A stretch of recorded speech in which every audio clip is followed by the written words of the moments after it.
It was a Tuesday when the text came through. Just 3 words. We all agreed. At first, I wasn't sure what it meant, but the pit in my stomach already knew. A minute later, my phone buzzed again, and this time it was a full sentence sent by my mom.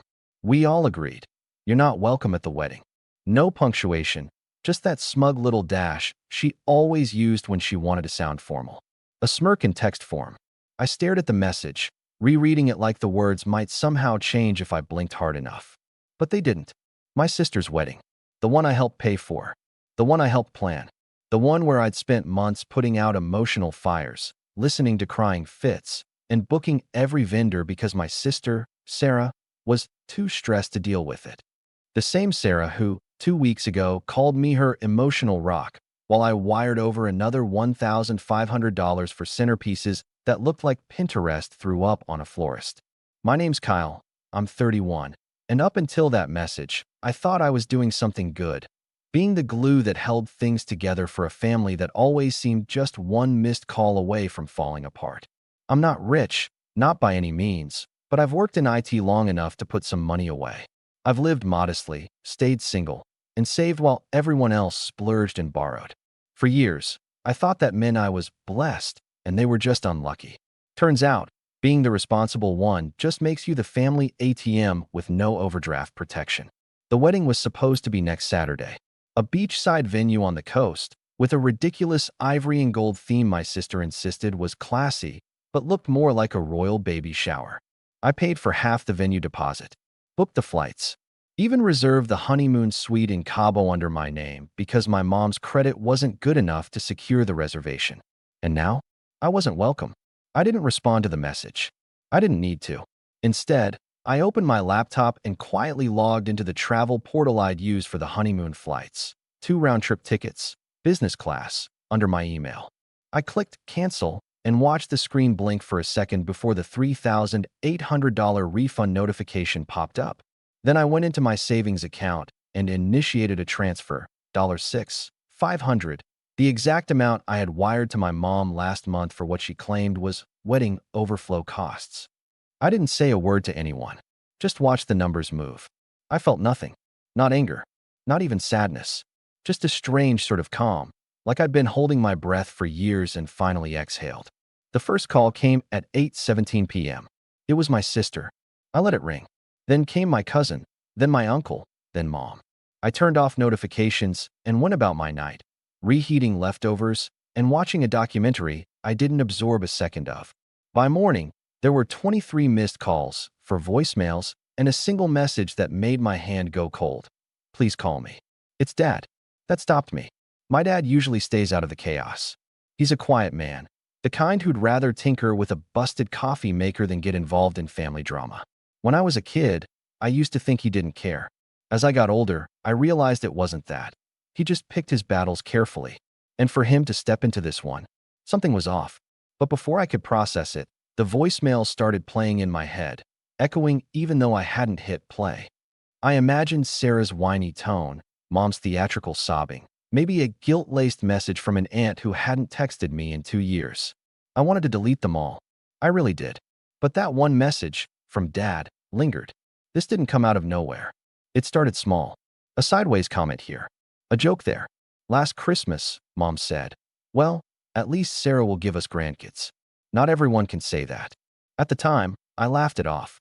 I've never wanted kids, and I'm okay with that. But it stung in a way I didn't admit. Then, during Sarah's engagement dinner, I noticed I wasn't seated at the main table. Just to keep things even, Mom had said. But my younger cousin's boyfriend, who'd only been around for 3 months, was seated next to the groom. I swallowed that one too. Like always. They were always little paper cuts, never big enough to justify a confrontation. Until suddenly, they were. After Sarah got engaged, everything became an emergency. Mom called me in a panic over cake samples. Sarah had meltdowns about bridesmaid dresses. I was expected to cover whatever the groom's family didn't. And I did, because I thought helping meant belonging. I thought showing up with my wallet was how I proved I mattered. But it never bought me a seat. It just made me the unpaid intern of their fantasy wedding. And now I wasn't even invited. I sat on the edge of my bed that morning, my laptop still open, the email confirmation of the canceled flights glowing like a quiet middle finger. I scrolled through the missed calls, each name a little louder than the last. Then I got to the message from Dad. Just 6 words. You need to see this now. That's when my stomach dropped. I stared at the message from Dad, my thumb hovering over the screen. You need to see this now. 6 words, but they carried the weight of something heavier than guilt. My father has always been a man of few words, but every one of them is measured. He's not dramatic like Mom, not manipulative like Sarah, and definitely not the type to panic. So if he said I needed to see something, it wasn't going to be another teary voicemail or passive-aggressive family group chat post. I called him. He picked up before the second ring. Kyle, he said, voice low. You got a minute? Yeah, I said, and suddenly my mouth was dry. What's going on? There was a pause. I could hear the muffled thrum of a television in the background, then the volume clicked off. I didn't know they were going to do that. Your mom and your sister. I just found out this morning, after they locked down the seating chart and made the announcement in the family group chat. I'm not even in the group chat, I muttered, more to myself than him. I know, he replied quietly. That's part of it. Another pause. Then he said, Kyle, they told everyone you chose not to come. That hit me harder than I expected. I blinked, trying to make sense of it. What? They said you were pulling one of your loner stunts. That you got upset over something minor and backed out. Sarah told the family you were always a bit dramatic, and this time you went too far. That you didn't want to be there. I laughed, sharp, bitter, humorless. So they kicked me out and made it my decision? Worse, he said. Your mom said you threatened to ruin the wedding if you came. That knocked the breath out of me. She what? Dad sighed, like he didn't want to be the one saying this. She told Sarah's in-laws you were emotionally unstable, still bitter about being single, and that you were jealous of your sister's happy ending. Said you were making everything about you, like usual. Like usual? My voice cracked. I had to stand up. My apartment suddenly felt like it was shrinking. I know, son, Dad said quickly. I know that's not who you are. I've watched you pick up every piece they dropped. You handled that entire engagement party, and no one thanked you. You paid off Mom's second credit card last summer without saying a word. You showed up every time they didn't. But they don't see that. Or maybe they do, and it threatens them. I leaned against the kitchen counter, my hands shaking. So this whole thing, this exile, was a setup? To make me the bad guy? Dad hesitated. Then, with an exhale, said, It's worse than that. They already started telling people you refused to fund the honeymoon out of spite. That's when I knew something had changed in me. Something broke, but not in the way I thought it would. I wasn't hurt anymore. I wasn't even angry. I felt detached, cold. Like I was watching a rerun of a show I used to care about but now knew all the plot twists too. They took the money, Dad, I said flatly. $6,500 wired to Mom's account for the honeymoon. I canceled the flights last night. The refund's already back in my account. He was silent for a moment. Then, softly, good. It was the first time in years my father had supported one of my decisions that openly. He wasn't a man of grand gestures, but that one word meant everything. Then he added, There's something else. I wasn't going to tell you, but I think you need to see it. I heard rustling on the other end. Then the ping of a message coming through. I opened my phone. It was a screenshot. A group chat, Mom, Sarah, and a few of the aunts. My name was mentioned in the thread. Mom texted, Don't worry about Kyle. He's just sensitive because no one's ever loved him enough to marry him. I'll talk to him after the wedding, once he realizes how childish he's being. Sarah texted, He's a ghost. Let him fade. Just need to make sure he doesn't embarrass us. And Cheryl texted, So we're agreed, no +1 for him even if he begs? Mom texted, Exactly. No seat, no speech, no drama. He'll get over it. He always does. I read the messages twice, then a third time, and then I deleted them, not out of denial, but because I didn't need to see them again to know the truth. I'd always been an outsider in my own family. The helper, the fixer, the invisible glue. But glue doesn't get a seat at the table, it just holds everything else together while it cracks. And they were right about one thing. I wasn't going to beg. That evening, I sat down and began making a list, not of people to confront, but of systems to dismantle. They wanted me to fade quietly. But they'd forgotten something. I was the one holding the strings. The joint Costco membership with Mom? Canceled. The Hulu, Netflix, Disney Plus family plans? Removed their profiles. The auto payments I'd been quietly making on Sarah's student loan? Disabled. And the best part, the venue deposit for the wedding? Still under my name. Technically, I was the primary contract holder. They'd never paid me back for that check I wrote to lock in the date. I'd been meaning to deal with that paperwork later. No? It was at the top of my list. As I stared at the contract, hovering over the cancel reservation option, I smiled for the first time that day. Because if they thought I was dramatic before, they hadn't seen anything yet. By Wednesday morning, the silence from my end had them spiraling. The voicemails went from passive-aggressive to desperate. Sarah's tone morphed with every message, first annoyed, then pleading. Kyle, can we talk? I think there's been a huge misunderstanding. Mom didn't mean it that way. I didn't respond. I listened with my arms crossed, each new message only confirming what I already knew. They were trying to put the toothpaste back in the tube, and it was far too late for that. But I wasn't interested in revenge for the sake of ego. This wasn't about lashing out. This was about letting go and making sure they felt it. That afternoon, I sat down with a black notebook and started writing out every account, every auto payment, every password-protected bill I had my name attached to. I wasn't dramatic. I was thorough. The irony? They called me the cold one, the robot, the one who didn't feel things like the rest of us. They were right in a way. I didn't blow up. I didn't scream. I calculated. I logged in. Mom's phone plan, which I'd been paying for since 2019 when she got laid off. Suspended. She wouldn't even notice until she tried to make a call during her hair trial on Friday. Sarah's Venmo, which was connected to my bank as a backup card from when she overdrafted 3 times during college and never figured out how to remove it. Unlinked. And then I reported the suspicious charges on my account just for fun. Fraud protection is a beautiful thing. By Thursday morning, I had an email from the wedding venue. A polite but firm confirmation. Your cancellation request has been received. Per the contract, your deposit will be forfeited unless a replacement booking is secured. I smiled. Let them explain that to the 118 guests flying in for a Saturday ceremony that suddenly didn't have a legal reservation. Around noon, my cousin Mark called. He's the only one who ever treated me like a person, not a tool. His voice was tired. Kyle, what's happening? I didn't lie. I'm done funding a family that sees me as a wallet with legs. He sighed. They're freaking out. Good. Sarah's having a meltdown. She's saying you're ruining her marriage. I gave a dry laugh. If a canceled flight and a frozen honeymoon fund ruins a marriage, maybe it wasn't built to last. He didn't argue. He just said, I wish you'd told me sooner. I always knew they leaned on you too much. That night, I opened my laptop again and logged into my dad's old Dropbox account, the one we used when I helped him digitize all the family records a few years back. Inside was a goldmine of scanned receipts, emails, even the original invoice from the engagement party that I paid for but Mom conveniently forgot I covered. I created a new Google Drive folder, uploaded everything, and titled it Contributions from Kyle Nobody Wanted. Then I copied the link and sent it to every family member on the group thread. I didn't write a caption. I didn't need one. Less than 5 minutes later, I was kicked out of the family chat. Perfect. But the real turn came Friday morning, the day before the wedding. I was sipping coffee, enjoying the quiet, when I got an email from the groom's mother, Linda. We'd met once. She was kind, poised, and very by the book.